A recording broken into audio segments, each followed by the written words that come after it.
pimpinan KPK independen, tidak bisa diperintah oleh kekuasaan, maka dengan cara mengubah undang-undang KPK lah pimpinan KPK dapat diatur. Ya, ya. Itu salah satu yang setelah kejadian revisi Undang-Undang KPK kemudian menjadi perenungan saya. Oh ternyata pengen KPK itu bisa diperintah-perintah gitu. Intinya revisi Undang-Undang itu kan SP3 menjadi ada, kemudian di bawah Presiden. Karena apa pada waktu itu mungkin Presiden merasa bahwa ini Ketua KPK diperintah Presiden kok nggak mau. Apa mungkin begitu kemudian Itu gelagat awalnya ya? Ya, nah, jadi jadiannya kan revisi Undang-Undang KPK itu. Dan sebelum revisi Undang-Undang KPK itu Anda kemudian juga perlu pahami buzzer itu kemudian kan bukan main kan. KPK sarang Taliban, KPK. Jadi sehingga civil society pada waktu itu yang membela revisi Undang-Undang KPK itu sangat-sangat sedikit.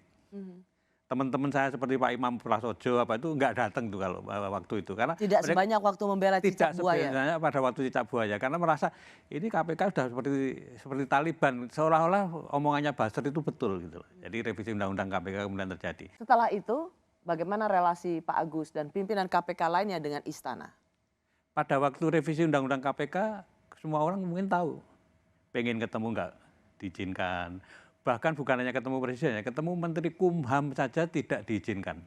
Saya kemudian diajak Pak Laude Muhammad Syarif ya, ketemu dengan Menteri Kumham, tapi draftnya juga nggak ditunjukkan. Jadi sampai terakhir tuh kami nggak tahu sebetulnya yang direvisi ini apa, itu kita nggak tahu. Bayangkan revisi Undang-Undang KPK selesai dalam waktu berapa? 12 hari dan pimpinan KPK sama sekali nggak tahu apa yang direvisi sampai terakhir. Jadi benar dong KPK sekarang alat kekuasaan untuk menginjek orang?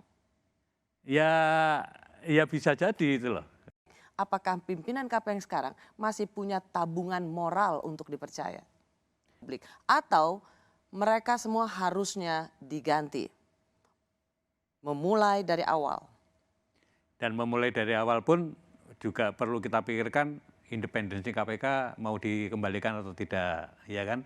Kemudian bagaimana menjaga marwah KPK seperti dulu-dulu bisa terjadi itu memerlukan komitmen banyak pihak untuk bisa mewujudkan. Artinya Pak Agus mau mengatakan dengan undang-undang KPK yang sekarang sudah direvisi, rasanya itu mustahil. Ya. Mengganti semula sendiri Anda juga cukup ragu dong. Kita bisa mendapatkan pimpinan-pimpinan KPK yang punya integritas.